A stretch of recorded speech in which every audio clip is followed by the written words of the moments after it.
Alright, Assalamualaikum kepada korang yang sedang mendengarkan atau sedang menonton IG Live di Instagram aku ni. Hari ni aku tak kesorangan sebab ada tetamu yang aku tak tahu lah nak cakap macam mana. Dia memang level-level dia gila babi lah, dan aku sangat bertuah lah untuk dapat dia di dalam podcast Ye Je.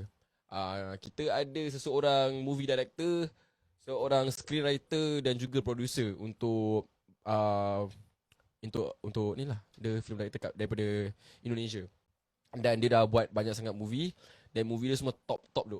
Like aku tak main-main. So it's like one of the movie is like Pengabdi Setan.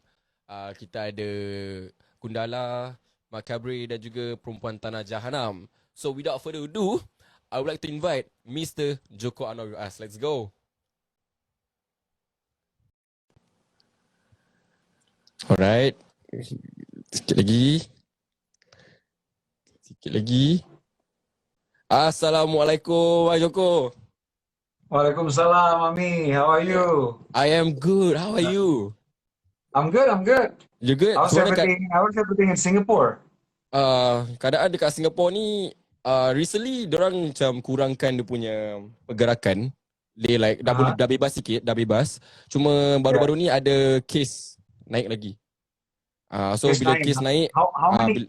When you say case naik, kasus naik itu berapa di Singapore? cases naik dia 60. 60 cases yesterday. 60 cases yesterday. Yeah, yesterday Indonesia naik 54,000, 54K. Oh, like that's a lot. That's really a lot. Tapi Indonesia kan negara yang besar, you know. So I think but for us, sorry. So we can get through this. Yes. I hope we can get through this pandemic period, dan sebab dah ramai orang dah stuck dekat rumah kan. Nak juga go back to the normal life. So, but how are you coping with the COVID situation so far? I mean, like with your karya and all that. Karya currently stop berkarya lah. So everybody is staying at home karena we are doing the semi lockdown thing kan. So we stop doing everything. We just trying to stay at home. So hopefully everything is going to be better very soon. So there's no like production like remotely in kat rumah. Semua benda stop. Ada, semua stop. Semua stop Oh my god, it's really I'm sangat berbesar hati to have Abang Joko in the podcast, you know, because I'm a big fan. I love watching your movies, and I mean like yes, I'm a big fan, and I have a lot of questions actually, and I can't wait to tanya Abang Joko. Okay, we're gonna start right now. Okay. I mean like everybody knows you direct a lot of movies, you know, macam-macam movies, and I want to know. Only 9 lah, cuma 9. Banyak lah tu. And 9 tu bukan movie yang bukan biasa-biasa tau, to be honest. It's a very different filmmakers, sutradara, directors at my the same same age as I am di Indonesia, udah direct 20, 30, even 40 movies. I only directed 9. That's a lot. What's your goal? What's your aim actually? Berapa movie you want to do? Right now it's okay lah. It's 9 cukup. 9 cukup. I have been directing film since 2005, so it's 2005. 16 years, 9 movies. So it's about 2 or 3 movies, 2 or 3 years of movies. So it's pretty good lah, I think. 2-3 years movies. Alright, okay. I want to ask, apa yang inspired abang untuk menjadi filmmaker? Like why filmmaking? Movies lah. So movies, okay. My life was saved by watching movies. A lot of movies when I was a kid. So I want to give the same experience to other people when they watch my films. Hopefully. So basically even when they see my horror films, they might find something useful for their life. I mean, to be honest, your horror film is like a different kind of level, to be honest. And I feel like your character wise, I think macam mana the actor that you pilih dia tu Nah, boleh mengingatkan sampai bila-bila. Macam satu signature gitu. Like I can remember her, okay. oh she is from that movie. Like walaupun It's dia berlakon because dekat it's because the actors and actresses that I pick, they are really good actors lah. yeah. The key is actually to pick kuncinya tuh Mhm. bekerja sama dengan orang-orang yang terbaik lah. Betul? Pemain, kru, ya kan. Jadi kalau misalnya mau bikin film, mencari pemain yang terbaik, yang betul-betul bisa membawakan karakter yang kita tulis Mhm. menjadi karakter yang paling baik yang bisa dibawakan di film. Kru juga seperti itu. Mhm. Jadi kalau misalnya saya bikin film tuh sebenarnya dibantu oleh banyak orang yang memang mereka Mhm. yang terbaik di bidangnya. So what I do, I just orchestrate everything like a conductor in an orchestra. Yeah. But those people, the crew and the cast, they are the ones who will like really So perform everything. So execute.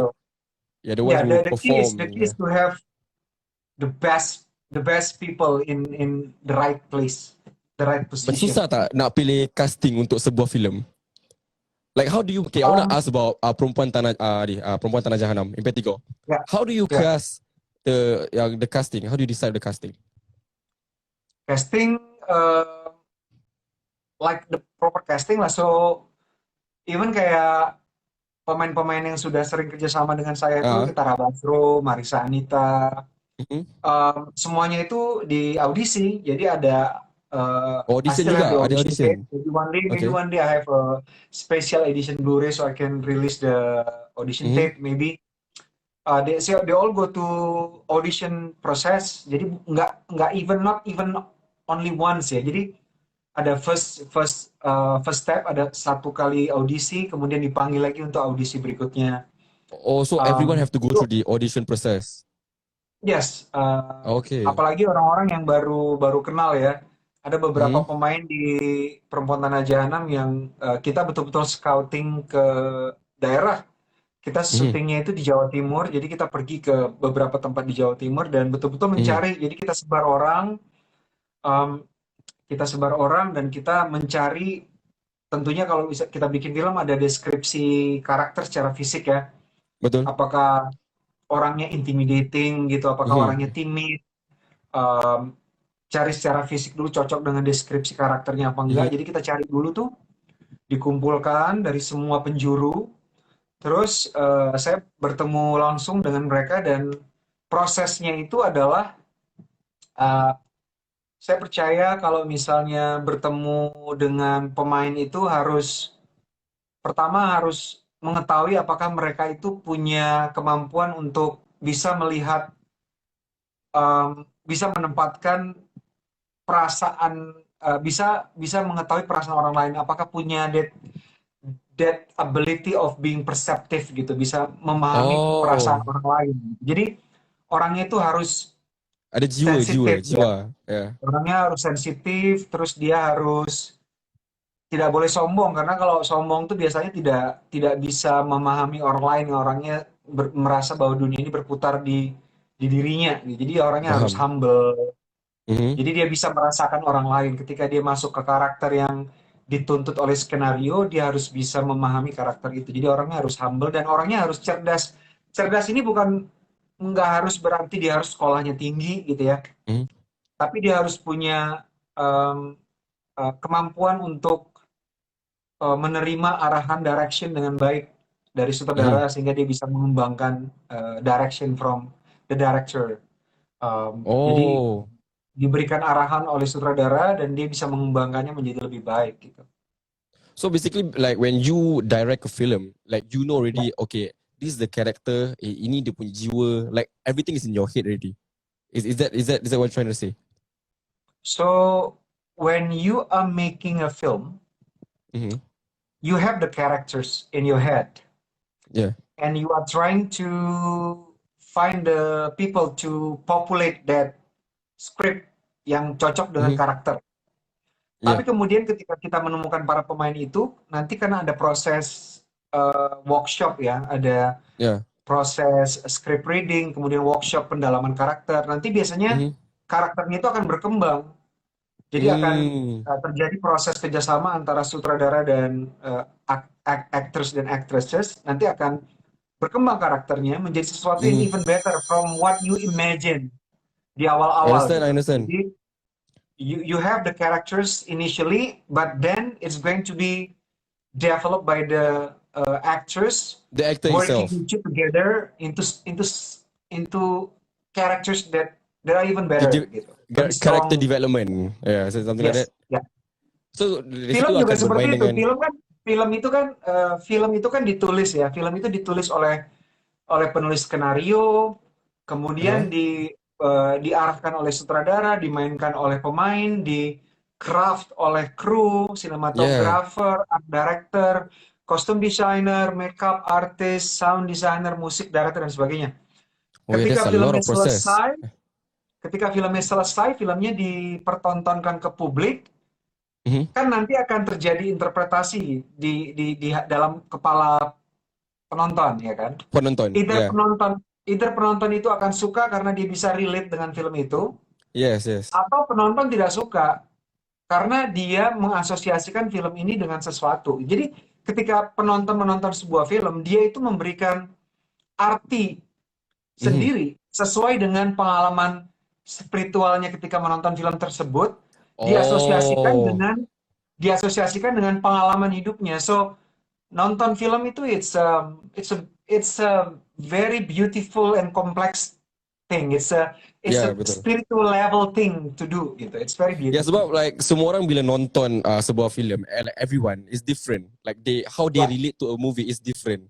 Sebab ya, like Abang Joko tadi cakap, berbalik kepada pengalaman mereka sendiri. How they ya, relate to that movie to themselves. Okay, I think it's like you ya. said, Jadi it's nonton film itu is always useful. So if you like a film because a film enrich you, ya, mhm, memperkaya batin kita, menonton film karena memberikan kita pelajaran hidup, memberikan kita tools untuk lebih memahami satu masalah, satu isu, atau memahami hidup lebih baik. mhm. Atau kita nggak suka sebuah film, tapi itu juga mungkin memberikan tools yang sama untuk memahami sesuatu gitu. Ya betul Memahami betul. isu lebih baik dengan Mhm. tidak menyukai sebuah film, it's also useful. So a filmmaker should not be really hurt if someone doesn't like their movies. Probably it's Yes, useful also gitu. because like to be honest right now, like we're living in a Dan dan media kind seorang of. penonton dan seorang penonton nggak perlu terlalu kecewa kalau menonton film dan dia nggak suka karena probably it's useful also. Ya betul betul betul. But how do you, Ya, okay, I just want to ask, how do you feel about, like, sebab sekarang kita living in the media punya dunia media lah. Dan there's a lot of ya, YouTuber dekat YouTube who love ya, to buat movie reviews. ya, Do you like macam ambil apa, like for example their reviews are very straightforward and very open. Dan mereka akan ya, like very kasar lah, kasar. Ada juga yang agak kasar. So how do you ya. like macam take like some takeaway, or so, how do you like react to it? Adakah you feel like macam because there's a lot of people watch YouTube, do you think that it will jejaskan your karya in a way, or the movie, It's how it's a market and stuff it's, like it's that? a creation lah. So you create films, and then movie reviewers create reviews on YouTube or any other platform. So it's still a creation. Mm-hmm. The way people treat it supposed to be the same like you treat films. If Mm-hmm. you like it, you like it. If you don't like it, it's okay. If you like it because it helps you understand a film, Yeah. it's good. It's good for you. If you don't like a review because it helps you understand a film better also, so Mm-hmm. it's okay. If a reviewer is kasar, nggak sesuai dengan cara cara kamu menyampaikan sebuah review, it's okay too. No, because like I've It's not seen a like problem. some news. But yeah, but of course, as a creator, when someone Yeah, quote unquote attack your work yeah. I attack because your work. you have invested so much energi kita udah kita investasikan ke situ, tenaga, Yeah. probably uang, semuanya lah ya. Terus Mm-hmm. tiba-tiba ada yang memberikan review jelek dan cara menyampaikannya juga dengan sangat kasar. Mungkin kita kecewa, mungkin Yeah. kita sakit hati, it's fine. Tapi sebagai manusia ya, Mm-hmm. kita merasa tersinggung ya nggak apa-apa. Tapi limit yourself probably only 5 minutes, 10 minutes, 1 hour, or even one day. Jangan berlarut-larut karena I don't think even reviewer yang memberikan review yang jelek terhadap film kita tuh nggak memikirkan film kita 24 jam juga gitu. Jadi ngapain kita Ya, berpikir faham, tentang faham. review 24 jam Yeah, I understand, I gitu. understand. So Okay, now yeah, now I created wanna. is a creation lah. You create Yeah. films, reviewers create reviews. Ya gitu. Maksudnya I also dulu kan saya juga movie reviewer ya untuk Yes. satu publication. Ada Mm-hmm. beberapa review yang kalau misalnya saya baca lagi, I wish I could have done it differently gitu. Tapi Mm-hmm. saya bisa memahami karena at the time I was still young. Mm-hmm. Jadi cara menyampaikan kita people kan get mature ya. Jadi kita aja mungkin menulis di sosial media, di Twitter, di Instagram, yang Mm-hmm. kita tulis mungkin hari ini atau kemarin gitu. Besok kita bisa melihat kembali merasa bahwa ah kenapa kita menulis seperti ini sih? Berarti kan it's good, artinya kita lebih Yeah. dewasa dari hari sebelumnya. Jadi saya nggak begitu setuju ya mungkin saya pernah melakukan juga, tapi kalau sekarang ditanya saya tuh kalau menggunakan posting yang lalu dari seseorang untuk menyerang seseorang mungkin that person probably udah dewasa, lebih dewasa dari I feel like it's important saat to dia menulis. evolve from it. Like you Iya, evolve, dan maybe kalau ada orang yang memberi kritikan yang agak jelek atau kasar, boleh iya. convert the energy to like positive, to maybe like you work on yourself like in a way. Tapi kadang-kadang like you say, like mereka pun ada hak juga untuk like I said just now, semua orang punya penonton have their own point of views on how they watch the movie and relate to the movies. Oh, So we cannot tell that to people. We cannot tell that to reviewer. We cannot tell reviewers yang suka menyampaikan review mereka in a certain way. We cannot tell them to grow up, terus yeah. use that energy to make the betterment for yourself gitu nggak bisa sih. Okay, sebelum kita lanjut, Jangan. ada ramai yang ingin tanya abang soalan lah. Kalau boleh kita go Ya, through one. Okay, kita ada daripada Emelina lah. Dia tanya, what inspired you to make a movie? Like for example, maybe kita boleh kita start dengan Gundala. How you tiba-tiba nak create Gundala? Kalau Gundala memang dari kecil kan saya suka baca komik-komik ya, termasuk Gundala Yeah. salah satu yang saya suka banget dan memang concern saya terhadap ya look as a filmmaker kan memang kita sensitif ya. Jadi kita menyerap, we are like sponge to whatever going on surround us gitu. Mm-hmm. Yeah. Around us. Jadi kita betul-betul kayak menyerap apa yang terjadi di sekitar kita, lingkungan kecil, lingkungan besar, termasuk negara. Dan ketika kita berpikir negara kita ada banyak sekali hal yang kita rasa tidak cocok. Kebetulan kita pembuat film dan kita punya film yang mungkin cocok untuk menyampaikan sesuatu yang kita rasa tidak cocok itu apa namanya wakil rakyat yang Mm-hmm. tidak represent people's need, people voice. Mm-hmm. Menurut saya waktu itu waktu yang tepat untuk menyampaikannya dengan membuat Gundala gitu. So it's based on the situation lah, situasi and snap. Iya. Alright. Okay, kita ada second soalan daripada Impetigors. I think it's a fan club. Apa bakal bikin film based on novel lagi kayak Pintu Terlarang? Oh my god, yeah. Are you gonna do movies based on novel again? Based on novel. Yeah. Based on novel, Abang Joko tengah fikir. dalam waktu dekat enggak, tapi I'm working on something based on a short story. Mm-hmm. Oh, a short story. So it's like a short Yeah. film. Alright, It's a interesting. feature film, It's a film panjang, tapi film panjang. berdasar short story. Oh, is this exclusive? Have you announced this? Ya. Oh, you have Eksklusif. announced it. Alright, okay. Oh my god, okay. Okay guys, dengar Abang Joko dah cakap tadi. Okay, kita nak berbalik kepada I want to talk about Pengabdi Setan. Ya. Yeah. Pengabdi Setan was released back in the 80s, the first one. Yeah. 1980s. Dan I'm 26. I'm 26 years old this year. And my Me too. generation. Oh yeah, you're 26 too, Abang Joko. Okay. Dan ramai orang yang menonton Pengabdi Setan this generation lah, even the new generation, dorang tak tahu yang cerita tu is a remake. Yeah. So I want to ask, how does the remake happen? Like why remake Pengabdi Setan?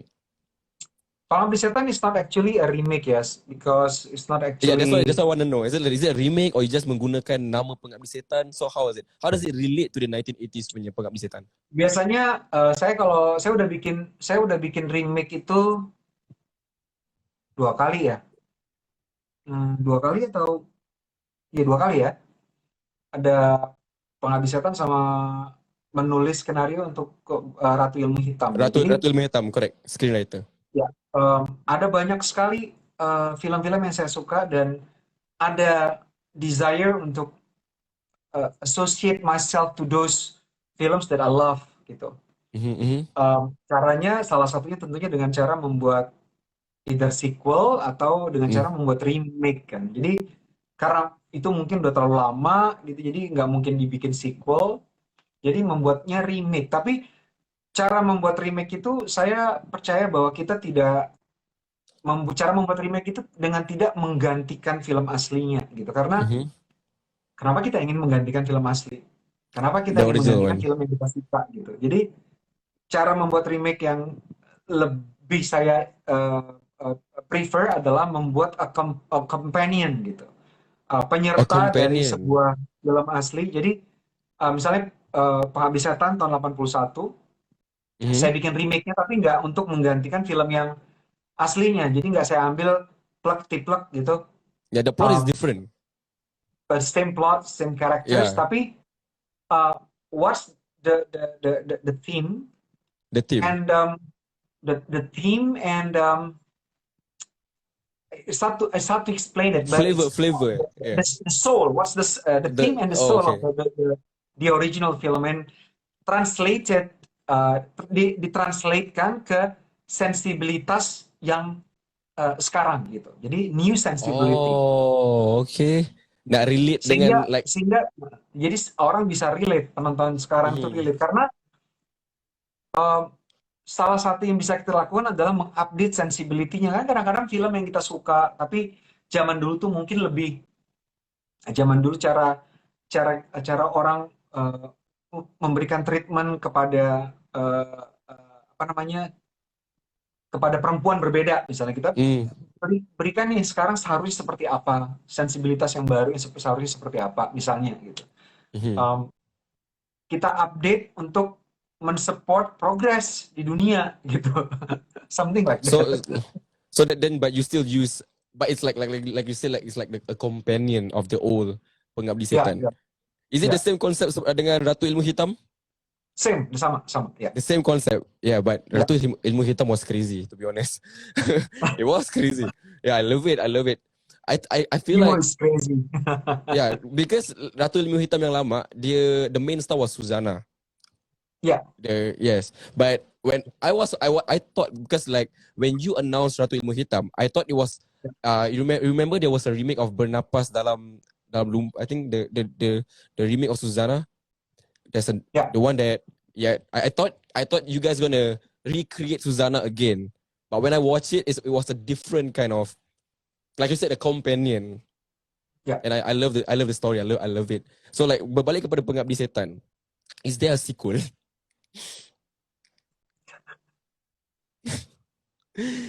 Do you think is there a sequel in the works, or maybe not, or never say never? What do you think? I will just ask.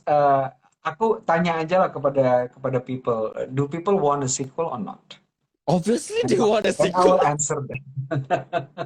Obviously they want a sequel. Like I will just follow what people say. so for now, that's the answer. We don't know what people say yet, right? Never say never, guys. Because a lot of people keep asking me to ask you about Pengabdi Setan. Is there a sequel to Pengabdi Setan? Okay, I think Pengabdi Setan for me, the unique. I mean, it's a horror film, but I love the soundtrack. I want to talk about the OST. Okay. Like to be honest, okay, this is my point of view. Kalau saya tidak menonton Pengabdi Setan, but if I listen to the Kelam Malam punya lagu, it's not scary. But right now, if I listen to the spouse playing Kelam Malam, I feel scared because of Pengabdi Setan. So how do you orang kata tu macam membuat pilihan of a soundtrack for this film or that film? Macam mana tu? Well, first of all, lagu Kelam Malam itu actually the lyrics is Okay. Abang Joko want to say something? actually the lyrics is one of the keys to the key to the story of Pengabdi Setan unit Pengabdi Setan. Yeah. Okay. Yeah. Why are you laughing? Oh, the lyrics is the key of the movie. Is it? Yeah. Is it what?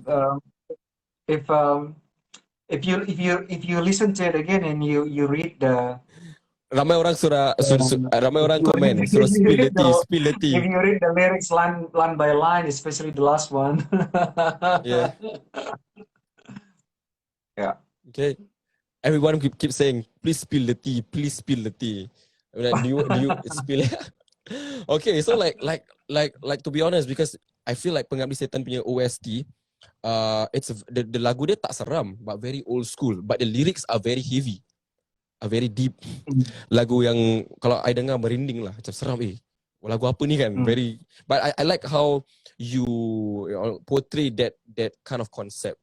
Usually kalau horror film kan lagu-lagu dia kan metal, ada horror, lagu-lagu horror gitu, lagu-lagu rock. Tapi for Pengabdi Setan, and I feel like the color grading, the cinematography of everything, it really suits the vibe of Pengabdi Setan. And I think it's a wonderful craft of art lah, Pengabdi Setan. And I keep watching it actually. Thank you. I believe that banyak orang berpikir bahwa storytelling itu di film zaman dulu ya, at least ya, ketika saya pertama kali bikin film tuh orang selalu bilang bahwa storytelling itu storytelling gitu. Kalau kita bikin film, storytelling, skenario gitu. Saya percaya skenario itu kayak tulang punggung dari bercerita di film gitu, is a backbone. Tapi storytelling in a movie is everything that you can see, that you hear, every moment in a film gitu. Jadi kalau kita nonton film tuh kan ada layar ya, satu frame gitu ya. Dalam 1 second itu ada 24 atau 25 frame. Dalam 1 frame itu ada banyak sekali elemen, ada komposisi gambar ya, ada gambar, ada komposisinya, ada pilihan lensa. Apakah lensanya wide, apakah lebih close up to an object atau orang. Kemudian ada pilihan gerakan kamera, apakah dia bergerak ke kanan, ke kiri, ke depan atau ke belakang, atas bawah, dan sebagainya.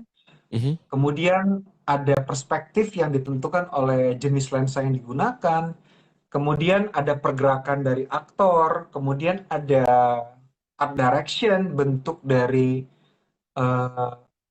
kursi, bentuk dari meja, bentuk dari pintu, warna dari dinding, warna dari pintu, dan sebagainya. Sampai dengan suara, ada sound design, ada music, lagu, dan sebagainya. Itu semua adalah storytelling. Jadi nggak ada satu hal pun yang boleh ada dalam film, dalam 1 frame, tanpa mendukung storytelling. Jadi kalau misalnya kita bikin film, misalnya kita sutradara, terus kita ada satu elemen dalam film kita, dalam 1 frame yang tanpa kita approve, bisa masuk ke dalam film kita sebagai bagian dari storytelling, itu berarti kita nggak bertanggung jawab dalam membuat film. Makanya ketika misalnya ketika membuat lagu Kelam Malam, itu bukan semata-mata cuma dibuat, kita bikin film Pengabdi Setan, film horor, kita bikin lagu yang creepy kok, yang mana filmnya oldies, lagunya oldies gitu. Enggak, tapi how the lyrics actually suara hati dari ibu, ya kan? The way Amy Saras singnya juga itu adalah suara hati dari. Jadi Amy Saras ketika bernyanyi itu harus mensuarakan suara dari ibu. Betul. Suara hatinya, karena ibu kan tidak bisa bicara dalam film, ya kan? Ibu doesn't say anything in that movie, Pengabdi Setan. She speaks through that song, so this song has to say everything. Oh, now I see the bigger Jadi picture. that song, why it feels very important, because it is very important, It is very because important. whatever Ibu is supposed to say in Pengabdi Setan, she says it, dia mengatakannya lewat lagu itu. Jadi Amy Oh, Saras, the okay. spouse, membawakan lagu itu, menyanyikan lagu itu dengan musiknya sekalipun, Mm-hmm. petikan gitarnya itu nggak semata-mata dibikin how to sound, make it sound cool, enggak, tapi harus ya, itu adalah suara hati ibu. So, Begitu juga dengan pilihan teknis dan estetika dari sinematografinya gitu. Ical Tanjung is a genius cinematographer. Jadi mhm. ketika uh, kita berkolaborasi dan dia memutuskan apa yang harus dia gunakan, itu bukan semata-mata karena Ical Tanjung berpikir this is cool, this looks good, this is wow, it's beautiful color palette. No, tapi Mhm. how this tell a story gitu. Nah, ada Ical Tanjung kayaknya di sini nonton. So it's like macam like it's beautiful on macam mana like a director punya point of view. Like for example, like you said, uh, it's just more than just shooting. Like color grading No, makes part of it. yeah. The lagu, everything needs to connect. And I think that's it's beautiful lah. Like how you boleh fikir macam gitu, Abang Joko. Like legit. Like I think it's a very hard, it's not an easy task to do. But for you to have that, orang kata tu, kebolehan, it's nice, and I really hope that you jangan buatlah lebih daripada 10 filem pun macam gitu. Like just buat movies lagi. Okay, right now we're gonna like answer a few questions. Uh, okay. Okay, this a lot of the questions about Pengabdi Setan. I think Abang Joko already covered. Okay, soalan daripada Muhammad Hasib. Tak berminat ke nak remake atau reboot Dikejar Dosa? Siapa nih, Hasib ya? Ya, Hasib. Halo Hasib. Dikejar Dosa is one of Indonesian masterpiece ya from the Mhm. 70s ya. Tapi I heard someone else is going to do it. It's a great movie. It's I think it's a great movie to remake. Itu film yang sangat mungkin kalau dibikin sekarang is very relevan banget ya dengan Mhm. dengan sekarang gitu. Tapi ada kayaknya terakhir kali aku dengar ada orang yang mau remake film itu Someone gitu. else is producing the movie lah. Ya, ya. Okay. Let's have like one maybe ramai yang pasal okay, kapan Pengabdi Setan 2? I think you already answered that. Um, okay, will you make a sci-fi film, Bang Joko?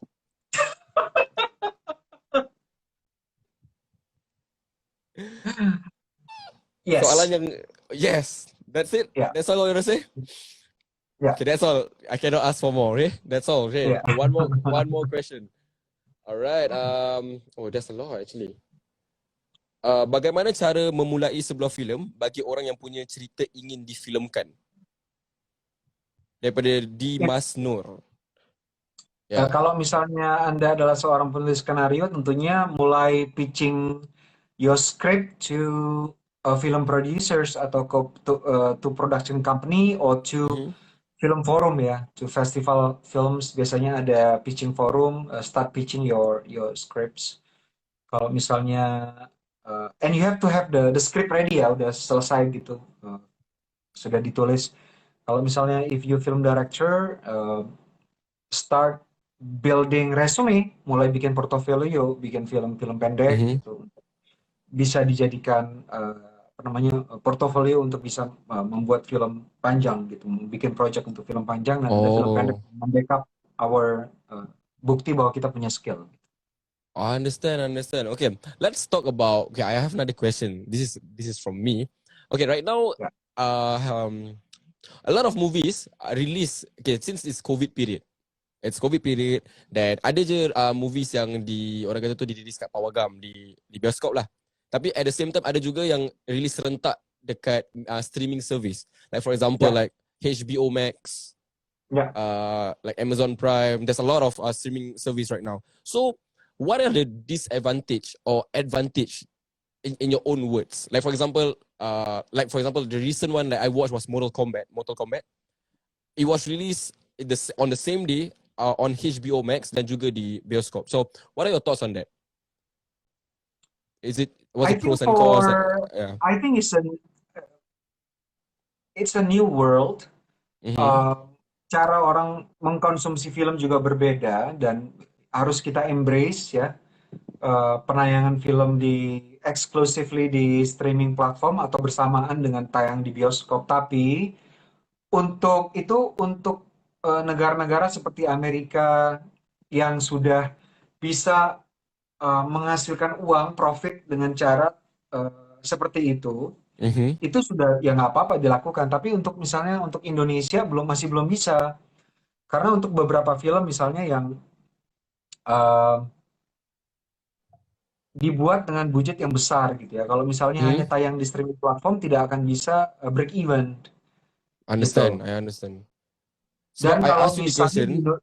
kalau misalnya di Indonesia, and I think the same in Malaysia, probably Mm-hmm. also in Singapore, Mm-hmm. nggak tahu ya kalau Singapura. Tapi kalau misalnya tayang di bioskop, kemudian bersamaan juga tayang di streaming platform, ya langsung dibajak. It's going to be pirated, Yes, I wanted ya to ask you kan? about the pirated So issue. it's impossible for us gitu. Kalau misalnya tayang di negara-negara di mana orang sudah apa ya kontrol dari authority untuk pembajakan juga sudah sangat eh, ketat. Kemudian orang juga punya kesadaran untuk menonton film secara legal gitu ya mungkin bisa Mm-hmm. dilakukan. Tapi kalau untuk Indonesia or Malaysia, I don't think it's Mm-hmm. possible at the moment gitu. Mm-hmm. Betul, betul. I just want to ask because why I ask that question is sebab banyak filem yang orang kata tu uh, dipiratekan, like they screen record the streaming thing and they release on like a illegal website or even in Telegram and stuff like that. Like I remember Ya, recently we had Black Widow, a Marvel movie Black Widow. It was released on the same day on an illegal platform. So it's like ya, saya mau tanya like your point of view as like a filmmaker in Southeast Asia, because like yang dipiratekan tu macam like you said, it's film-film yang international and they make money and stuff like that. So like how do you ya. overcome piracy, or have you ever, I think you experienced piracy before, like orang cetak rompak? We cannot overcome piracy di Indonesia. Mhm. Um, at the moment we cannot. Um, karena kesadaran orang masih sangat rendah gitu. Mereka berpikir bahwa kalau kita nggak nonton bajakan, kalau kita tidak menonton cetak rompak kan kita juga nggak nonton film lo, jadi kan Mhm. lo nggak rugi gitu. Tapi kalau misalnya kita nonton bajakan, berarti ada pasar, ada demand untuk Mhm. bajakan, sehingga bakal terus ada orang yang membajak karena ada demand Mhm. gitu. So Jadi it's all about the demand, you know. kesadaran orang bahwa menonton bajakan itu sebuah tindakan yang merugikan tuh harus besar Mhm. dulu di masyarakat baru bisa gitu. Yeah, but like to be honest, piracy is an issue lah. It's really a big issue. And Iya, especially, I realized it a lot when they announce the streaming thingy. Like sama hari, like iya, di Pawagam dan juga di HBO Max or whatever, the screen record. And I think it's a major issue lah. And iya, if that happens to, like for example, people in Malaysia, Indonesia, even Singapore, I think it's a very sad thing. Yeah, because iya. negara kita tak sebesar macam di Yes, Amerika gitu. betul Yeah, ya. so yeah. So okay, I want to talk about music. Like let's push aside you as like a film director. Ya, Abang juga minat dengar lagu ke like selain film director, actually what do you do selain, you know, shoot a movie or even acting, becoming a screenwriter? Besides all that, what do you do ya, I listen to else? music. Yeah, you listen to music and do you play music and stuff like that? Nah, I don't play music. I play some lah, but I'm not good at anything. But I used to be in a band. I'm a band. My band when I was in college namanya Jacobians. Okay. We So what had do you some play in the song. band? I sang.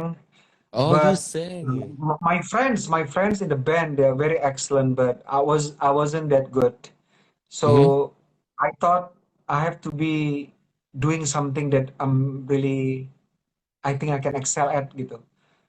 Jadi saya berpikir saya harus melakukan sesuatu di mana saya bisa betul-betul Mm-hmm. melakukannya dengan baik. Jadi saya meninggalkan itu dan mencoba sesuatu yang lain gitu. And then that is where all the movies came about. But I listen Okay. to music obviously karena musik kan obviously my source, one of my sources of inspiration, music. What kind So of genre? What kind of genre like you listen to? I listen to Nick Cave and the Bad Seeds, Mm-hmm. Lou Reed, Elvis Costello, Leonard Cohen, all those heroes. Kalau yang baru-baru, I listen to Badly Drawn Boy, Radiohead, Seronde Large, Pulp, Mm-hmm. uh, Rufus, yeah, the usual gang, and the folk All right. people. Yeah. So that's so like you said, like music also plays a part lah untuk your karya as a filmmaker. Huge Memberi part. awak So every huge time I part. write, kalau misalnya saya nulis skenario, biasanya saya ngumpulin musiknya dulu gitu. Jadi kayak ngumpulin bagaimana nanti feel-nya dibantu dengan musik. Misalnya, let me show you.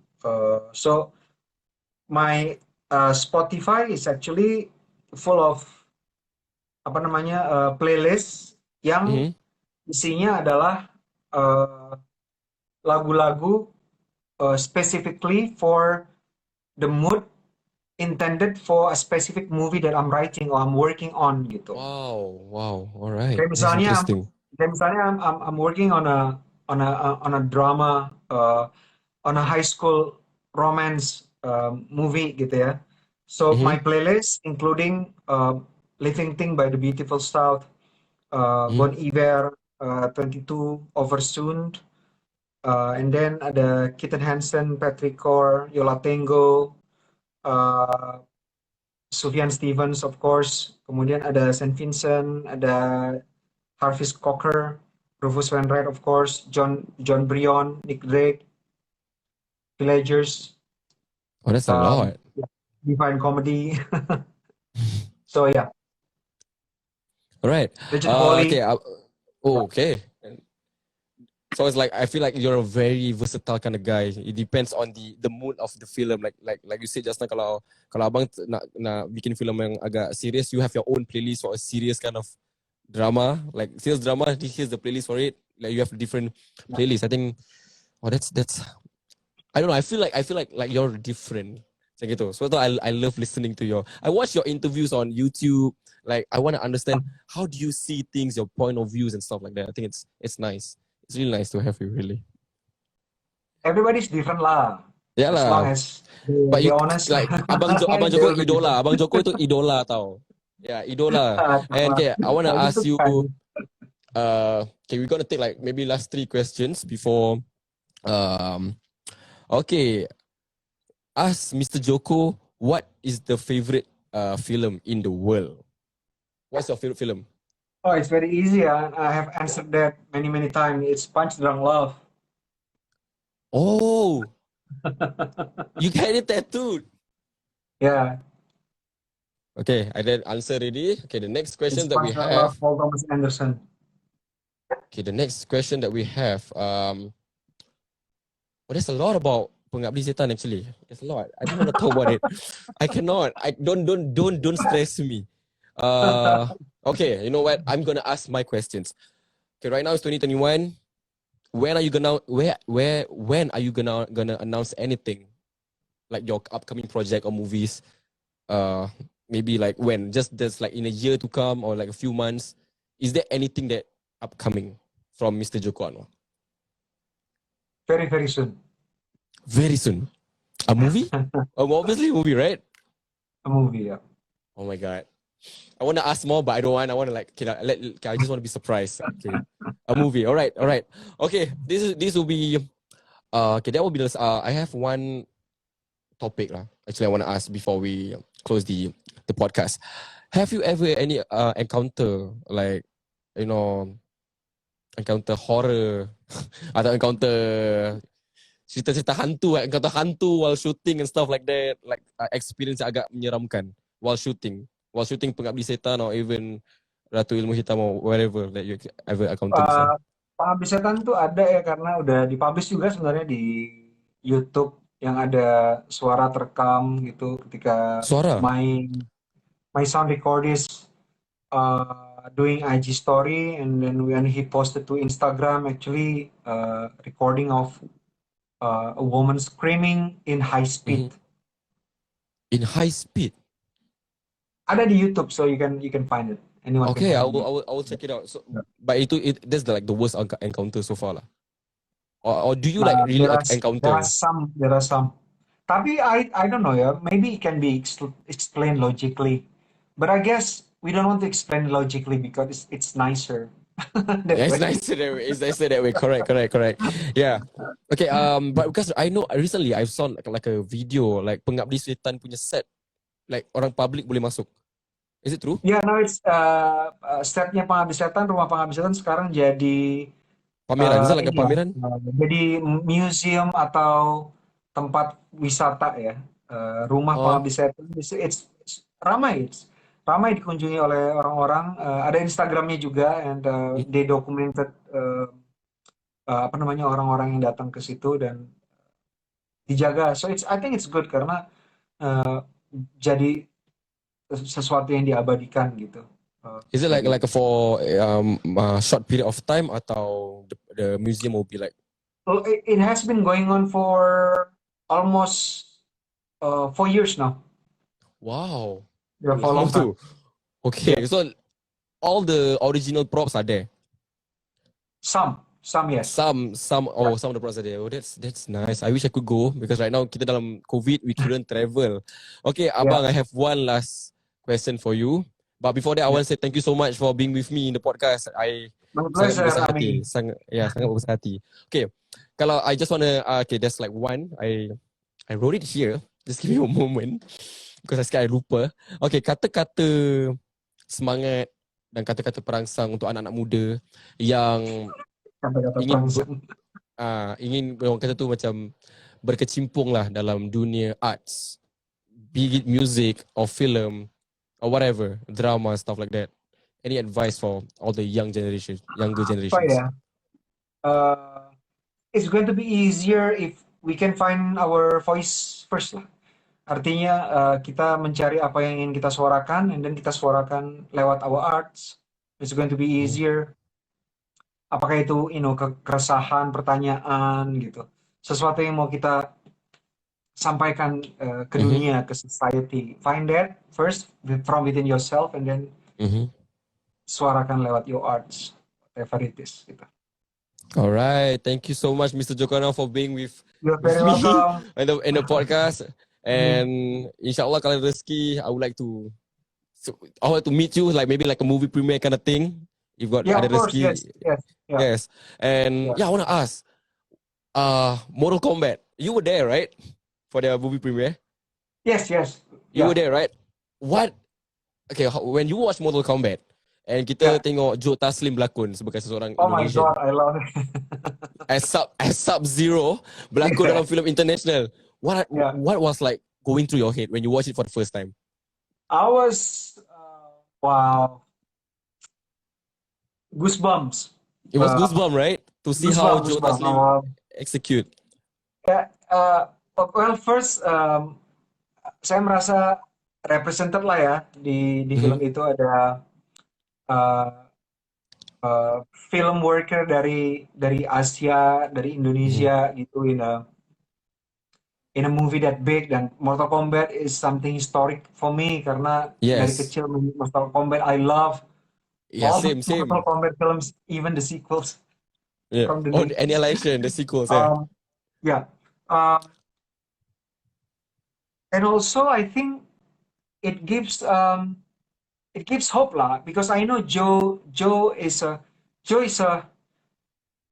he's a hard-working, super humble human beings. Bless his heart. It kind of tell you that if you work hard, it will pay off lah. There's no hard works that will not, payoff. Yeah, So I think anything is it's good. possible if you Yeah, work hard. it's very inspiring to see that gitu. Yeah, because when I watched it, I was I was like, wow. It's because like it's from Asia, you know. And like you said, Mortal Kombat tu franchise yang agak besar. And then like Ya, the next one, besar. if I'm not wrong, we got Eco Wise, Ya, GI Joe, Snake Eyes. That's another one ya, that I'm ya, looking forward to. Yeah, so like I want to ya, ask, maybe this is the betul. last question. Ya. Ada tak terasa hati nak bekerja dengan orang-orang di Amerika, Hollywood? Or are you doing it right now? What I can say is working anywhere is bekerja tuh dari mana saja itu is not the issue.